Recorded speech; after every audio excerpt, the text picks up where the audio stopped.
प्रभू रामरायानं आपल्या आयुष्यातला बराचसाच कार्यकाल आणि या ठिकाणी व्यतीत केला. असं असणार ही सुंदर पावन पवित्र नगरी,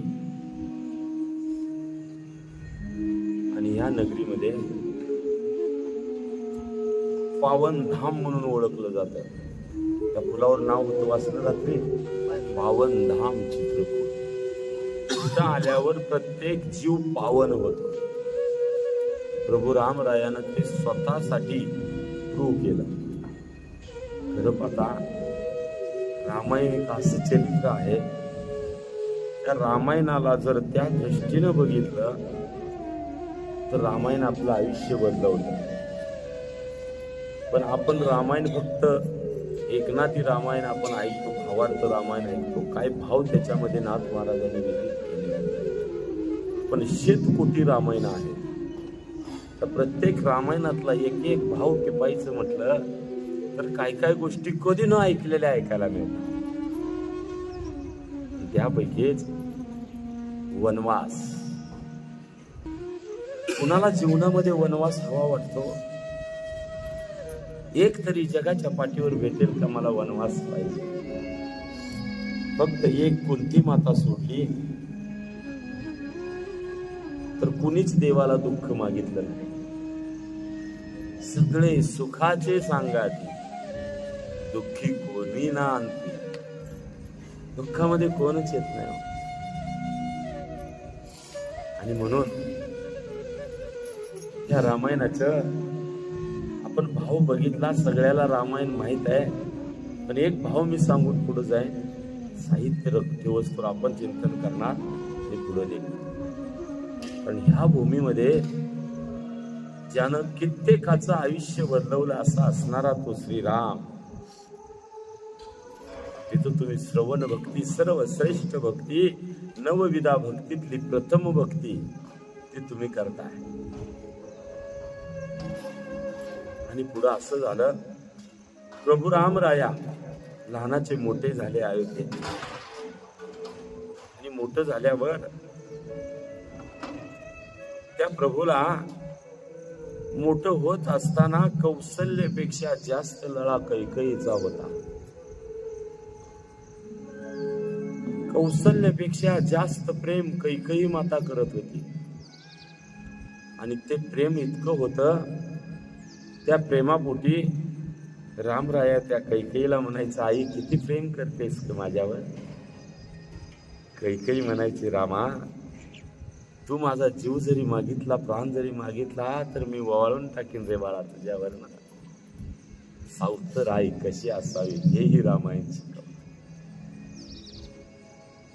आणि त्याच वेळी रामराया म्हणतात, आई खरंच मला मागत ते तू देणार का ग.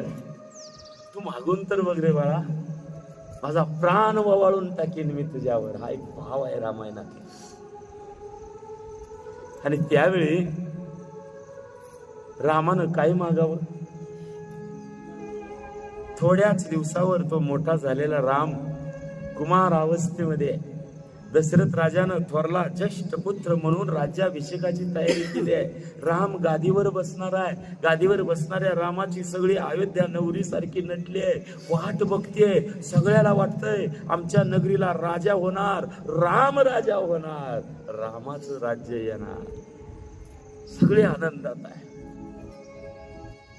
आणि काही दिवस अगोदर रामराया कौशल्याला त्या कैकेयीला माईला म्हणतात, अगं आई मला हवं ते तू देशील का. आणि आई म्हणते मागून तरी बघ. आणि त्यावेळी रामानं काय मागितलं असेल. कैकेयीला म्हणतात, राम आई खरंच जर मला तुला द्यायचं असेल ना तर एक गोष्ट दे, मला या संसारात अडकायचं नाही, मला राजा व्हायचं नाही. अशी कित्येक पिढ्यान पिढ्या रात्रंदिन तप करणारी माझी वाट बघतायत का, मला इथून बाहेर काढ. बघा रामायणाची मी दुसरी बाजू सांगतो. कैकेयीला कळना, कैकई म्हणते रामा बाहेर काढ म्हणजे मला सोडून जाणार. तसं समज आई, पण मला अयोध्यात चैन पडत नाही. त्यावेळी जीव ओवाळून टाकणारी आई लेकरासाठी जीव ओवाळू शकते, पण लेकरू आपल्यापासून दूर गेलेलं ते कधीच मान्य करू शकत नाही. आणि त्या कैकेयीला राम म्हणतात, मला इथून बाहेर वनाचा राजा कर, मला अयोध्येचा राजा नको. काही कर आई, पण मला इथून बाहेर काढ. आता लेकराची इच्छा आणि ती राम आईला मागतायत. आणि त्याच वेळी कैकेयी थोडा वेळ कळायचं बंद झालं, बेहोश झाली रामाच्या मागणीनं. राम तिला सावध करतात, अगं आई, मी जर बाबांना म्हटलं तर ते मला कोणच, माझी कौशल्य आई सहित कोणच माझी इच्छा पूर्ण करणार नाही, कोणच मला जाऊ देणार नाही. तूच एकमेव आहे, कारण तुझंच चालतंय. आणि रामाच्या इच्छे खातर कैकेयीनं सांगितलं, ठीक आहे बाळा, तू जर तिथं सुखी असेल तर आईला दुसरं काय पाहिजे. डोंगराच्या आड राहू दे, पण माझं लेकरू सुखी राहू दे, ह्याच्या पलीकडे काय असतं. आणि त्यावेळी कैकेयीनं रामाचा हट्ट पुरवण्यासाठी जे 2 वर राजा दशरथाकडे उधार ठेवले होते, ते वर मागायसाठी उद्याचा दिवस आहे, मुहूर्त आहे, राम राजा बनणार आहे ना, आदल्याच्या दिवशी रात्री कैकेयी रुसली आहे. त्याला कोप भवन म्हणतात. पूर्वी रुसायसाठी सुद्धा राण्यांना वेगळ्या खोल्या असायच्या. त्या खोलीत जाऊन बसली, राजानं वळखायची, ही रुसली. आणि त्या कोप भवनात बसलेली राणी उद्यासाठी सगळी नटलेत, आनंदी आनंद आहे, नगारे वाजतात, चौघडे वाजतात, सगळीकडे आनंद आहे. पण जी राणी रामावर जीवापाड प्रेम करते तीच कोपभवनात बसली. कळायचं बंद झालं. तो निरोप राजा दशरथाकडे पोचला. राजा दशरथ धावत पळत गेला, कारण तो राजाही जीवापाड प्रेम त्या राणीवर करत होता. त्यावेळी विचारतोय, काय हवंय तुला, का असं सुखाच्या टायमाला तो दुःख अवस्थेत आहे. त्यावेळी कैकेयीनं सांगितलं, महाराज मला बाकीचं काय माहित नाही, पण मला जे 2 वर तुम्ही देणार होता त्यातला पहिला वर, उद्याची गादी माझ्या भरताला मिळावी आणि रामाला त्याच्या बदल्यामध्ये दुसऱ्या वरामध्ये वनवास मिळावा. दशरथ राजा धाडकन जमीनवर पडला. अगं, चांडाळनी शब्द वापरलाय बरं. मी तुला जीवापाड प्रेम करत होतो, रामावरही तू जीवापाड प्रेम करते, तुझी जीभ झडून कशी काय गेली नाही. भरताला गादी मान्य आहे मला, पण रामाला वनवास का. काय तुझं वाईट केलं त्यानं. मग खरं गोज कळलं तुम्हाला. हा रामाची मागणी होती हो. त्या कैकेयीनं आपल्या अंतकरणावर दगड ठेवलाय. सगळं जग मला नावं ठेवणार आहे रामा, एवढंच नाहीये, या विश्वात माझ्या नावाचं नाव सुद्धा आपल्या लेकीचं कोण ठेवणार नाही. हे दुःख मला येणार आहे माहित आहे, पण तुझी इच्छा पूर्ण होणार आहे, म्हणून मी तुझ्यासाठी आता करते. काय जीवन आहे बघा कैकेयीच.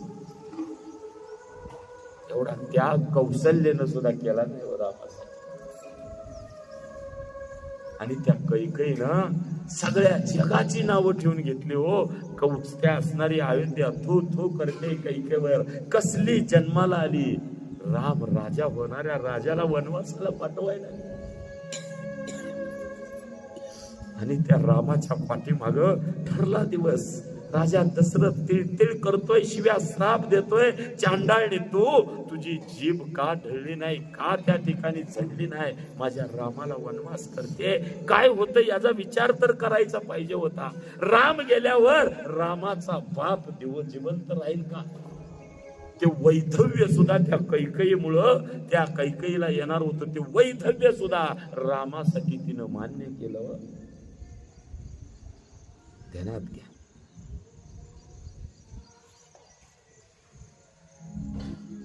आणि ती कैकेयी, मला काही माहित नाही महाराज, तुम्ही वर दिलेला नाही तर मला होत नाही म्हणून सांगा. आजपर्यंत रघुरीत चल सदा चली आई, प्राण जाय पर वचन ना जाई. वचनाला तुम्ही मागे घेताय. धाडकन वचनाची जाग आणून दिल्याबरोबर राजा दशरथ उठला. तुला काय करायचंय ते कर, काय व्हायचंय ते. ठरलं. जिथं राज्याभिषेक होणार होता त्याच ठिकाणी रथामध्ये प्रभू रामचंद्र निघाले. कैकेयीना निरोप दिला. राम निघाला ही बातमी वाऱ्यासारखी अयोध्येत पसरली. सीता माईपर्यंत बातमी पोचली. सीतेला राजा दशरथ म्हणतात, हे पोरी, मी राजा जनकाला काय सांगणार, तू जाऊ नको बरं. तो अशा राज्यामध्ये वागलेली. त्यावेळी सीतामाईनं सांगितलं, जे ते राघव ते ते सीता. काय मागती, काय विचारता?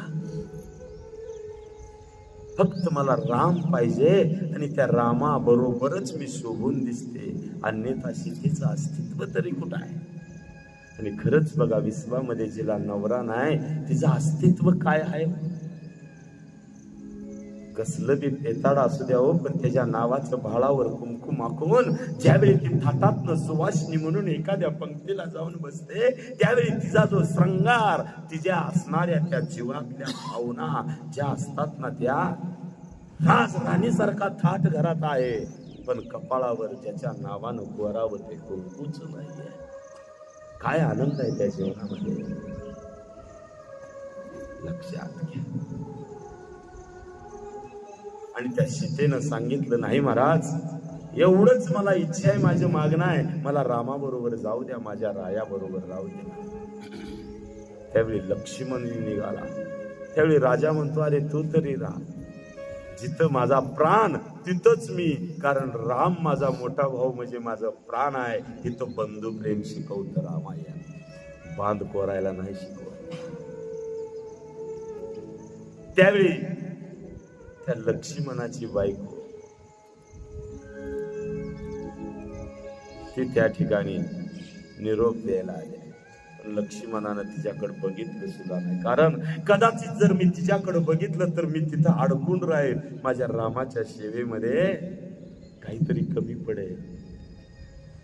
आणि एक सांगितलं जातं, उर्मिला तिचं नाव. त्या उर्मिलेला नजरेनच लक्ष्मणानं सांगितलं, मी तिकडं सेवा करतोय, तुला इथली सेवा करायची.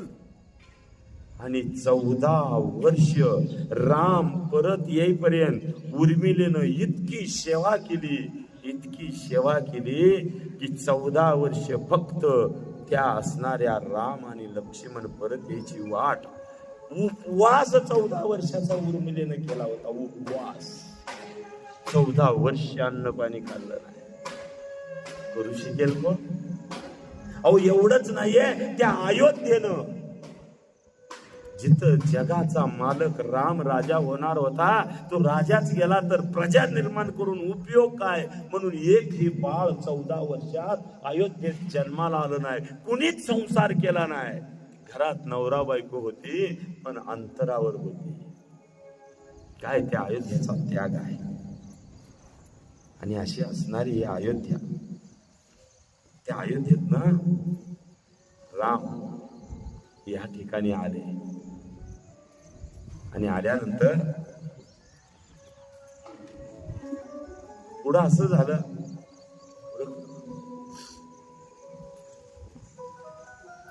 ज्यावेळी चित्रकूटावर राम निघाले, वनवासाला निघाले, अयोध्येतले सगळी जनता रामाच्या मागे, रामा रामा जाऊ नका, परत चला म्हणून सगळी घालवायला आलेली होती. पण रामानं त्यांना चकवा दिला, कारण त्यांना यायचं होतं. बऱ्याच रामकथेमध्ये बरीचशीच चरित्र पुढचं करायचं होतं. ती चरित्र रामानं करण्यासाठी वनवास मागितला होता. आणि प्रभू या ठिकाणी आले. आल्यानंतर भरत आजोळी होता. भरताला पुन्हा कळालं